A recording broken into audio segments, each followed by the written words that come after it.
Итак, пару слов про Иран.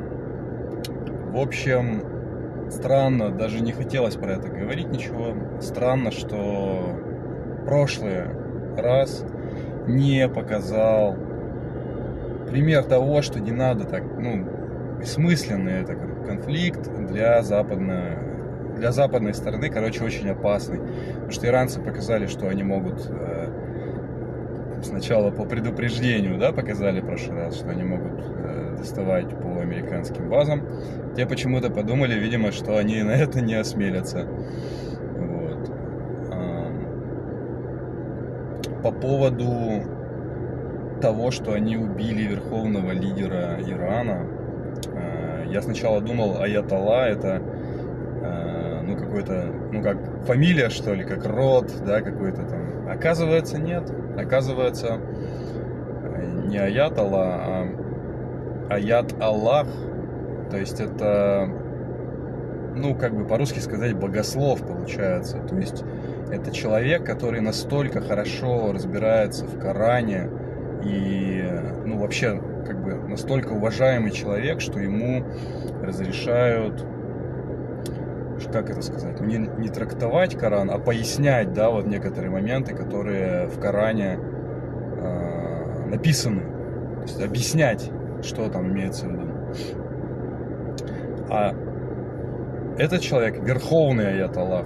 То есть он, я не знаю, для православия можно, наверное, сравнить с патриархом, наверное, вот. Кто еще, как не патриарх? То есть, глава, духовный лидер, действительно, страны. Представьте бы, в России убили патриарха. И потом такие, давайте, складывайте оружие. Ой, ребята, суть в чем? Невозможно защитить американские базы от иранских атак. Невозможно. Кроме того, как будто бы какая-то страна или страны помогают Ирану с целеуказанием, и что-то у них изменилось с ракетами и с попаданиями, потому что в этот раз очень много промахов. Показывают, там 3 ракеты мимо летят, противоракеты. То есть летит ракета, все равно попадает, 3 ракеты промахиваются. 3 противоракеты промахиваются. С дронами то же самое. То есть гораздо лучше летят, гораздо точнее. Нет необходимости так. Вообще, они сказали, что иранцы, что они сейчас будут использовать ракеты следующих поколений, которые лучше и точнее летят и так далее. В чем беда для Запада с этой стороны? Иран, это так и было. Иран находится далеко от Израиля, далеко от Штатов. Необходимо поддерживать группировку. Вместо бомб брать дополнительные баки, использовать топливозаправщики. Это как это есть, полетные часы, моточасы, да, бывают вот у техники. То есть, всего есть ресурс, и у самолетов, и у истребителей, он не такой уж и большой, этот ресурс. И поэтому как будто бы даже меньше в этот раз бомбят Иран, чем в прошлый раз. И дело в том, что иранцы показывают достаточно много сбитых беспилотников. То есть беспилотники, они могут дольше летать, они могут зависнуть, там более выбрать цель и так далее. И в этот раз как будто бы использовали, западные силы использовали искусственный интеллект при наведении, потому что есть много ударов по ложным целям, допустим, по нарисованным на асфальте самолетам, который человек бы определил, что это не настоящая цель. Но удар нанесен, значит, скорее всего, это не человек принимал решение. То есть использование искусственного интеллекта, с одной стороны, это для военной операции много что позволяет сделать, да, проработать разные варианты, но с другой стороны, это излишний расход дорогостоящих боеприпасов, которые уже заканчиваются. А дальше что? Что дальше? Без массовой... варианты. Массовая наземная операция, удар ядерным оружием, либо атомным. Это разные вещи.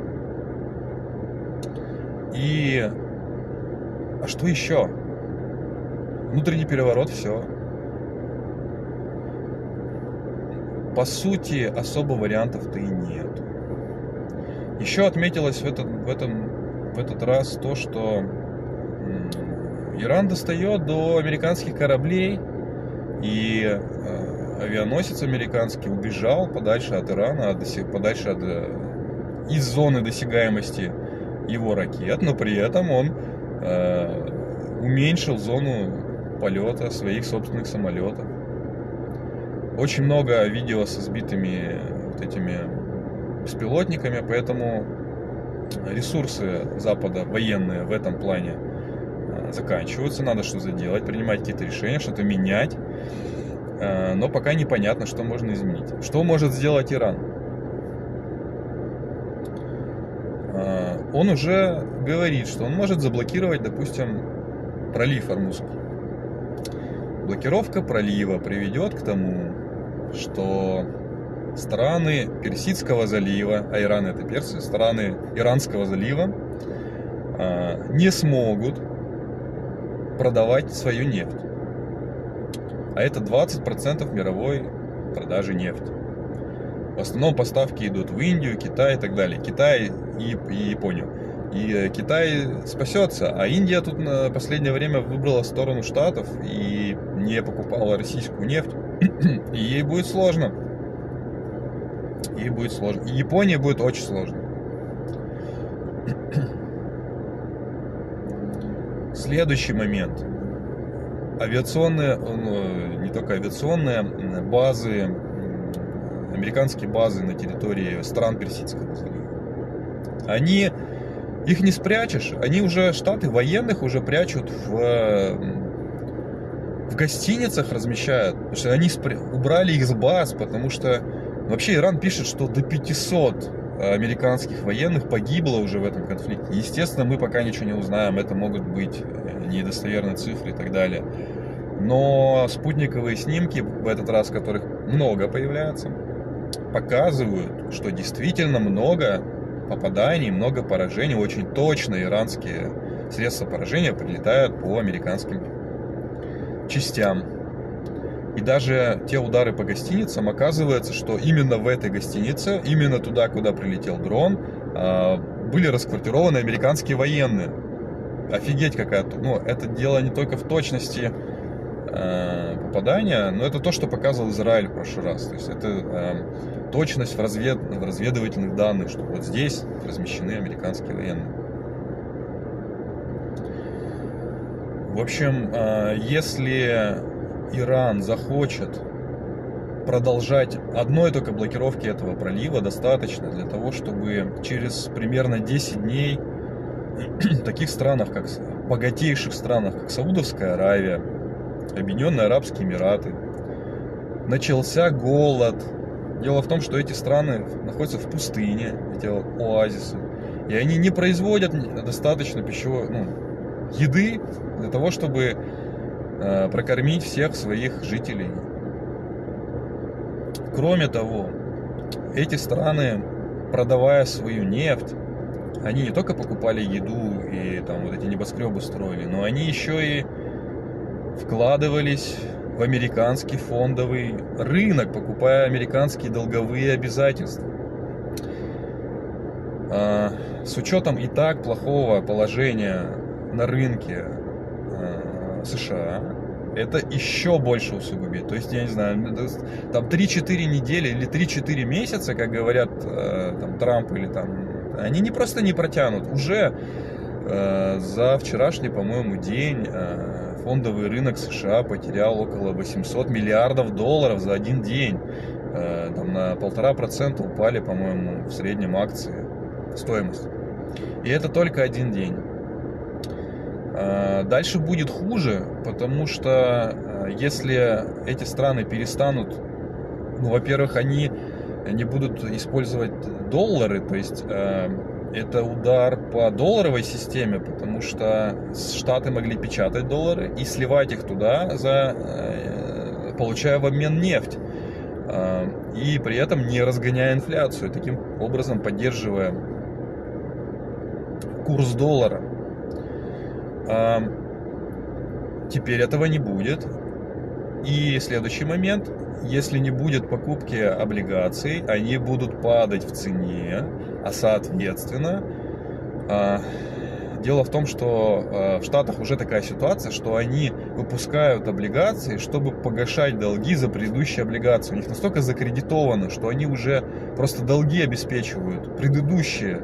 Как снежный ком это накапливается. А если они сейчас не смогут этого делать, по сути, Штаты ждет в ближайшее время дефолт по долговым обязательствам.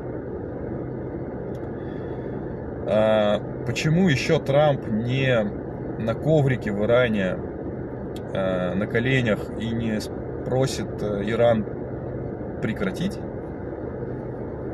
Это большой вопрос, потому что заставить Иран разблокировать, скажем так, пролив, он не физически, не знаю,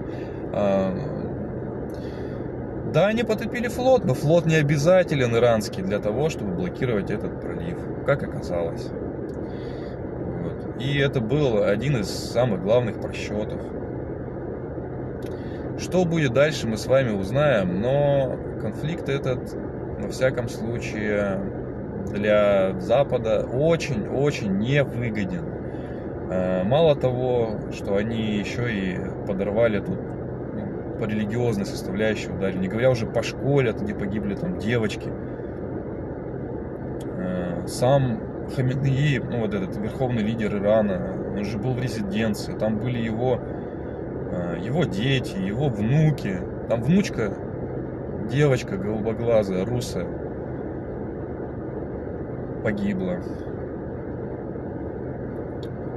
Такие дела. Но будем смотреть, что будет дальше. Честно говоря, эта ситуация для Запада не просто патовая, а именно проигрышная. Посмотрим.